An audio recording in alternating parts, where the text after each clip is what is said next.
సినిమాలు ఫ్లాప్ అవుతున్నా power star Pawan Kalyan craze పెరుగుతూ పోతోంది కానీ ఏ మాత్రం తగ్గటం లేదు.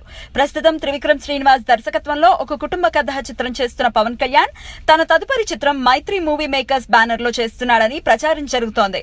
ఈ సినిమాకి సంతోష్ శ్రీనివాస్ దర్శకత్వం వహిస్తాడని ఫిల్మ్ నగర్ టాక్. ఇప్పుడు ఇంకో కొత్త రూమర్ ఏంటి అంటే నిర్మాతలు పవన్ కళ్యాణ్ కి భారీ మొత్తంలో రెమ్యునరేషన్ ఆఫర్ చేశారట. అందుకే మన పవర్ స్టార్ 60 రోజుల కాల్ షీట్స్ ఉన్న పలంగా ఇచ్చేశారట.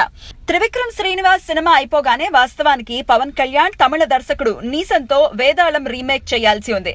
కానీ ఇప్పుడు ఆ సినిమాని పక్కకి నెట్టి మైత్రి మూవీస్ వాళ్ళకి డేట్స్ ఇచ్చాడు. ఇంతకీ పవన్ కళ్యాణ్ ఈ సినిమాకి తీసుకుంటున్న రెమ్యునరేషన్ ఎంతో తెలుసా?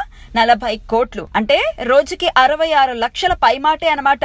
ప్రభాస్ బాహుబలి 2 పాటలకి కలిపి 6 సంవత్సరాలు కష్టపడితే వచ్చింది పవన్ కళ్యాణ్ కేవలం 60 రోజుల్లో సంపాదిస్తున్నాడు. ఇది కదా పవన్ కళ్యాణ్ క్రేజ్ అంటే. ఈ చిత్రం గురించి మరిన్ని వివరాలు ఇంకా తెలియాల్సి ఉంది.